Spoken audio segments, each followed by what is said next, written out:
Hello friends. आज इस video में मैं आपको बताने वाला हूं कि हम अपने बालों की को हेयर लॉस से कैसे बचाएं, हेयर्स की केयर कैसे करें।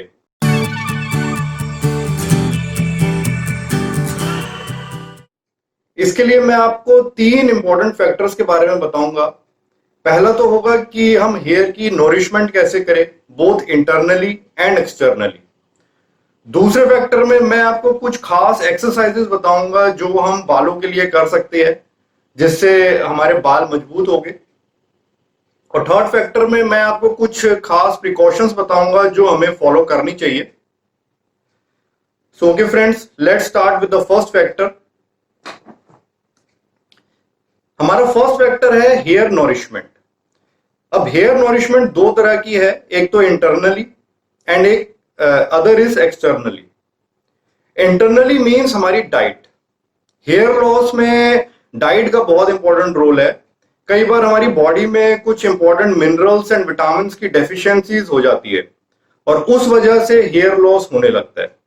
तो इसके लिए हमें एक वेल बैलेंस डाइट लेना जरूरी है। तो आप अपनी डाइट को अच्छा मेंटेन करें, रेगुलर आप फ्रूट्स एंड सैलड्स ले। इससे आपको सारे इंपॉर्टेंट मिनरल्स एंड विटामिन आपके अंदर जाएंगे। और हेयर्स के लिए आंवला बहुत अच्छा माना गया है। तो आप अलग से आंवला पाउडर आप ला सकते हैं या आंवला जूस आप ला सकते हैं बाहर मार्केट से भी। नहीं तो अगर आप रोज फ्रूट जूस या वेजिटेबल जूस आप लेते हैं तो उसमें अलग से आंवला आप मिक्स कर सकते हैं। तो आंवला को अपनी डाइट में जरूर इंक्लूड करें। और फिर मेरे अकॉर्डिंग एक बहुत अच्छा मल्टी मिनरल मल्टीविटामिन है, नेचुरल मल्टीविटामिन, वीट ग्रास। तो आप रोज वीट ग्रास का जूस, फ्रेश वीट ग्रास का जूस लेना शुरू करें। और अगर फ्रेश वीट ग्रास का जूस आप नहीं ले सकते तो आप वीट ग्रास पाउडर लेके आए मार्केट से।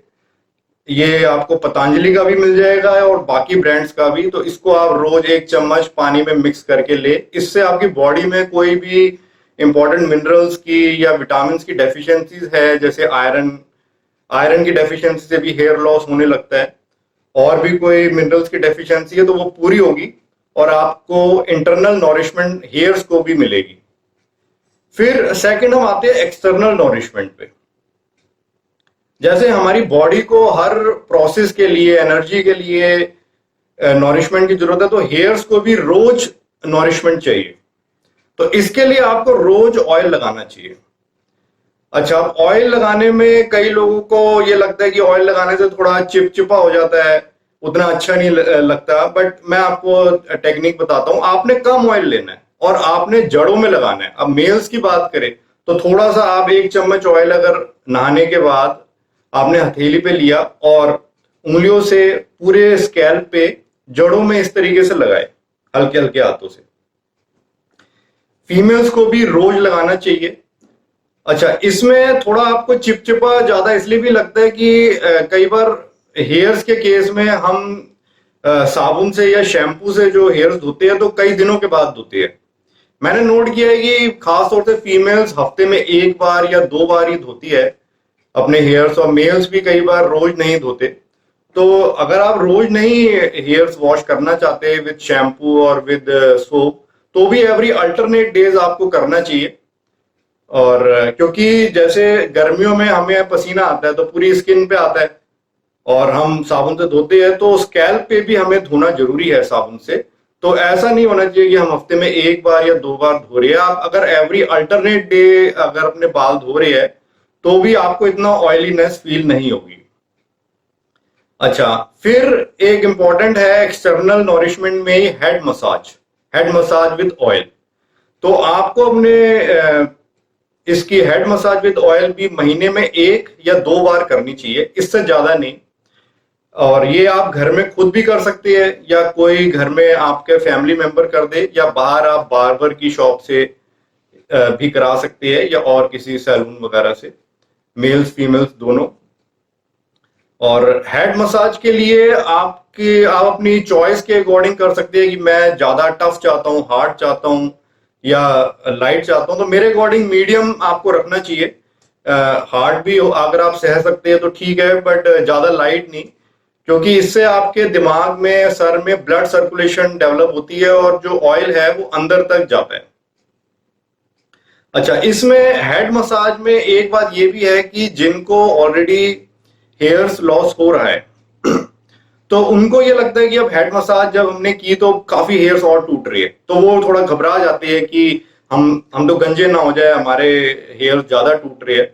तो इसमें मैं आपको एक फैक्ट बताता हूँ, ये साइंटिफिक फैक्ट है हेयर लॉस में, कि जो हमारे बाल है इनकी जड़ें है, तो जब ये कमजोर, हमने जब हेड मसाज की तो जो भी कमजोर हेयर्स हो गई है वो टूट के गिर जाती है, और बालों, हेड के अंदर जैसे ऑयल जाता है, नॉरिशमेंट जाती है, तो वहां पे नए बाल आ जाती है जो कि पहले से ज्यादा स्ट्रांग होती है, उनकी जड़ें पहले से ज्यादा स्ट्रांग होती है। पर जब हम इसको अवॉइड करते हैं कि ये टूटे ना, तो अल्टीमेटली क्या होता है कि जो बेस होता है हेयर्स फॉलिकल्स का, तो वो डेड हो जाता है। जब डेड होने पे वो जब टूटते हैं तो फिर वहां पे नए हेयर्स नहीं आते, वो पोर्शन डेड हो जाता है। तो इसलिए आपको हेड मसाज से या ऐसे हेयर्स टूटने से घबराना नहीं चाहिए कि मैं इसको अवॉइड करूं, हेड मसाज ना करूं। ये आपको करना चाहिए। आपके अगर 50, 100 बाल भी, 200 बाल भी टूटते हैं तो आपको घबराना नहीं चाहिए, वहां पे सब नए बाल आ जाएंगे। अब एक ये भी है कि ऑयल कौन सा यूज करें। तो जब आप डेली यूज में अगर ऑयल जो यूज कर रहे हैं तो आप चाहते हैं कि वो अच्छा ऑयल भी हो और उसकी खुशबू भी अच्छी हो। तो क्योंकि कई आयुर्वेदिक ऑयल्स होते हैं तो उनकी खुशबू इतनी अच्छी नहीं होती, तो इसमें मैं आपको कुछ सजेस्ट कर सकता हूँ कि बेस्ट तो है एक कोकोनट ऑयल। इसको आप, अगर हम सर्दियां छोड़ दें तो आप पूरे साल यूज कर सकते हैं, और प्योर कोकोनट ऑयल की खुशबू भी अच्छी होती है। इसके अलावा आप आंवले का तेल यूज कर सकते हैं, किसी भी अच्छे ब्रांड का, प्योर आंवले का। एक और अच्छा तेल है जिसकी खुशबू अच्छी है और ये भी अच्छा ऑयल है, जैस्मिन ऑयल, चमेली का तेल इसको बोलते हैं। ये भी आप यूज कर सकती है, या आप अपनी चॉइस के अकॉर्डिंग कोई अच्छा आयुर्वेदिक ऑयल ला सकते हैं जिसकी खुशबू आपको अच्छी लगे और वो अच्छी जड़ी बूटियों का मिक्सचर हो।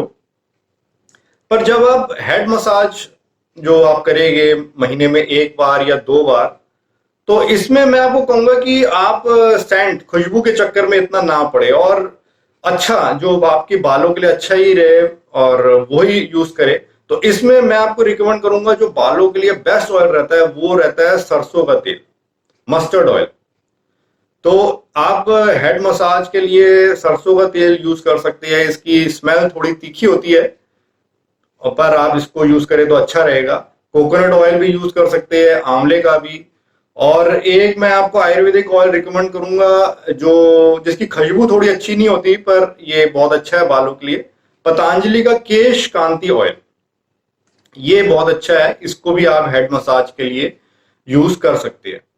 और जब भी आप हेड मसाज करते हैं महीने में एक बार या दो बार, तो उसके बाद आप नहाने में कम से कम 1 घंटे का अंतर रखें। तो मेरे अकॉर्डिंग 1 से 2 घंटे बाद आप फिर साबुन से सर धो के नहा सकते हैं, तो उससे वो ऑयल जो एक्स्ट्रा है वो निकल भी जाएगा, और जो नोरिशमेंट है हेयर्स की वो भी अच्छे से हो जाएगी। तो फ्रेंड्स, अब मैं आपको सेकंड फैक्टर के बारे में बताता हूं। इसमें मैं आपको कुछ खास एक्सरसाइजेस बताऊंगा जो हेयर्स के लिए बहुत अच्छी है। इन एक्सरसाइजेस से आपके ब्रेन में, हेड में अच्छी ब्लड सर्कुलेशन होगी और जो जड़ें हैं वो मजबूत होगी। तो सबसे पहले इसमें मैं आपको दो एक्सरसाइजेस अलग तरीके की बताऊंगा। एक तो है हेयर पुलिंग। आपको अपने पूरे सर के, खोपड़ी के बाल खींचने चाहिए। किस तरीके से? जैसे आप, एक तो यही है जनरल, ऐसे पकड़ के आपने होल्ड किया और 5-6 सेकंड के लिए आपने होल्ड किया, तो इस तरह से आप पूरे स्कैल्प का पकड़ के कीजिए। इससे जो भी कमजोर हेयर्स है वो टूट जाएगी, और जो उनकी जगह नए हेयर्स आएंगे और ब्लड सर्कुलेशन तेज होगी। इसी का एक और टेक्निक भी है कि जैसे आप ये हाथ देखिए, ये उंगलियों को ऐसे फंसा के हम पूरे स्कैल्प का कर सकते हैं। जहां पे जैसे इस तरीके से हमने मान लीजिए यहां फंसाया, इसको होल्ड किया 5-6 सेकंड साइड से, इसी तरह बैक साइड से भी।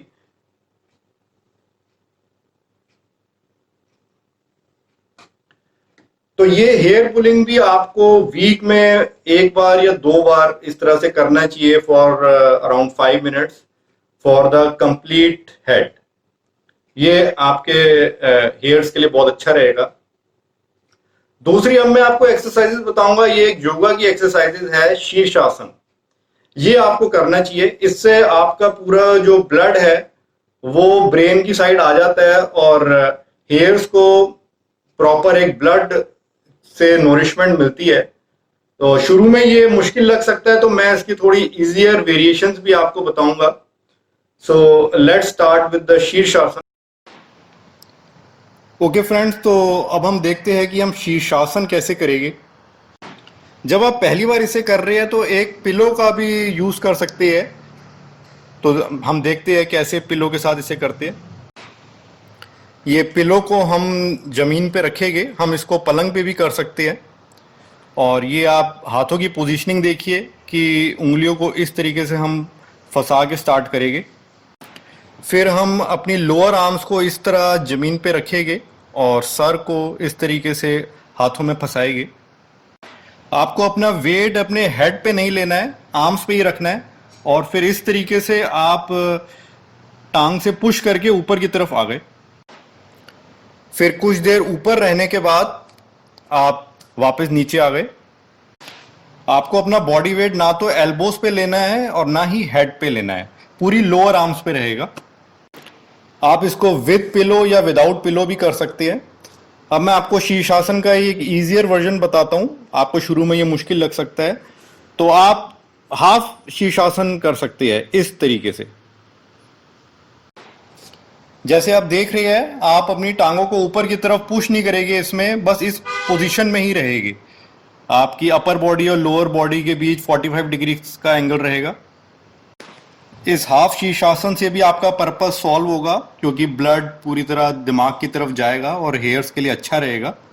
आप इस पोजीशन में आधा मिनट, 1 मिनट या 2 मिनट तक करने की प्रैक्टिस कर सकते हैं। इसी हाफ शीर्षासन की जगह हम पाइक पुशअप्स की पोजीशन भी बना सकते हैं। इसके बारे में मैंने एक separate video home workout without equipments में एक्सप्लेन किया है, मैं आपको फिर से दिखा देता हूं। तो पाइक पुशअप्स की पोजीशन में जैसे आप देख रहे हैं कि हाथों को हमने आगे की तरफ रखा और लेग्स का एंगल इस तरीके से बनाया कि लेग्स और अपर बॉडी यानी बैक में 45 डिग्रीज का एंगल है। इसमें आप ध्यान रखिए कि फ्लोर स्लिपरी ना हो। इस तरीके से भी आप इसको कर सकते हैं। शीर्षासन की जगह ही आप हैंड स्टैंड भी कर सकते हैं। इसके बारे में भी मैंने home workout without equipment video में बताया हुआ है, मैं आपको फिर से करके दिखा देता हूं। इसमें हम अपने दोनों हाथों पे पूरा बॉडी वेट ले आते हैं। तो मैंने अभी आपको पाइक पुशअप्स की पोजीशन बताई, आप उसी पोजीशन में आए दीवार के सहारे। फिर आप अपने पैरों से पुश करके इस पोजीशन में आ गए दीवार के सहारे, सर नीचे पैर ऊपर। इसमें भी आप प्रिकॉशन रखें कि फ्लोर स्लिपरी ना हो, आपका हाथ स्लिप ना हो। इस पोजीशन को हैंड स्टैंड कहते हैं। इसको आप आधा मिनट, 1 मिनट या 2 मिनट तक करें, उसके बाद वापस नीचे आ जाए और फिर आप नीचे आ गए। इस एक्सरसाइज में भी पूरा ब्लड आपके ब्रेन की तरफ जाता है, जो आपके हेयर्स के लिए काफ़ी अच्छा रहता है। अच्छा, इसमें एक चीज़ का ध्यान रखें शीर्षासन करते हुए या हैंड स्टैंड करते हुए कि आपका पेट साफ रहना चाहिए, आपको कॉन्स्टिपेशन की प्रॉब्लम नहीं होनी चाहिए। ये आपको सुबह के वक्त टॉयलेट जाने के बाद, उसके भी 1-2 घंटे बाद आपको करना है, जब आपका पेट पूरी तरह खाली हो। और किसी दिन आपको नहीं हुई है ढंग से टॉयलेट वगैरह, तो उस दिन आप ये ना करें। ये जो एक्सरसाइजेज मैंने आपको बताई है, इनमें से कोई भी एक आप रोज सुबह रेगुलर करेंगे तो आपके हेयर्स के लिए बहुत अच्छा रहेगा। अब मैं आपको हेयर फॉल प्रिवेंशन के लिए तीसरे फैक्टर के बारे में बताऊंगा। इसमें कुछ खास प्रिकॉशंस है जो आपको ध्यान रखनी चाहिए। एक तो ये देखा गया है कि कई बार जो एलोपैथिक दवाइयां ज्यादा खाते हैं तो उनको भी हेयर फॉल होने लगता है। तो आप इस चीज को चेक कीजिए कि अगर आपको 2-3 महीने से हेयर फॉल ज्यादा हो रहा है तो कहीं आपने कुछ महीनों पहले कोई नई एलोपैथिक मेडिसिन तो स्टार्ट नहीं की है जिसे आप रेगुलर ले रहे हो। तो इस चीज पे भी आप ध्यान दीजिए। हो सकता है कि उस एलोपैथिक मेडिसिन की वजह से हेयर फॉल होना शुरू हो गया हो, ऐसा कईयों में देखा गया है। और इसी तरह कुछ एंटीबायोटिक्स होती है जिन्हें हमें एक हफ्ता या 5 दिन या एक शॉर्ट ड्यूरेशन के लिए लेना होता है, बट लोग उसको अपनी मर्जी से 2-2 महीने 3-3 महीने तक ले लेते हैं और इससे उनका हेयर फॉल होना शुरू हो जाता है। तो एक तो इस चीज पे आप ध्यान दीजिए कि क्या आप कोई नई एलोपैथिक मेडिसिन रेगुलर तो नहीं ले रहे। दूसरा एक और चीज जो हेयर फॉल में कंट्रीब्यूट करती है, जब हम जो नहाने के लिए पानी यूज करते हैं तो कई बार अंडरग्राउंड वाटर जो हम यूज करते हैं तो इसका टीडीएस लेवल ज्यादा होता है और ये खारा पानी होता है, तो ये हेयर्स के लिए इतना अच्छा नहीं रहता कई बार। तो इससे हेयर्स रूखे बेजान हो जाते हैं और हेयर फॉल भी होना शुरू हो जाता है। तो इस पे आप नोट कीजिए कि आप कौन सा पानी नहाने के लिए यूज कर रहे हैं। जो पीछे से पानी आ रहा है डायरेक्ट, वो तो प्यूरिफाई होके आता है, तो वो आपके हेयर्स के लिए, स्किन के लिए अच्छा रहता है। तो कहीं आप अंडरग्राउंड वाटर तो यूज नहीं कर रहे, या आपकी टंकी है, जो टंकी का पानी आप यूज करते हैं कि वो आपने कई सालों से साफ नहीं कराई, वो गंदी हो गई है, तो उस वजह से पानी की क्वालिटी खराब हो रही हो। और इसी में एक चीज का और आप ध्यान रखिए, जो मैंने आपको अभी पहले भी बताया, कि हेयर्स को भी हमें बॉडी की तरह साबुन से या शैम्पू से रेगुलर धोना चाहिए।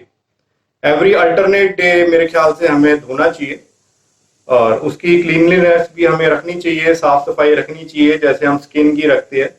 तो ये भी जरूरी है, इस वजह से भी हेयर फॉल बढ़ सकता है। तो फ्रेंड्स, अब ये वीडियो मेरा खत्म होता है। आई होप जो मैंने आपको ये फैक्टर्स इसमें बताए हेयर फॉल से बचने के लिए, ये आपको पसंद आए होंगे। आप इनको फॉलो करके देखिए, आपको डेफिनेटली फायदा महसूस होगा और आपको हेयर फॉल में इसमें प्रिवेंशन आप कर पाएंगे। Okay friends, bye.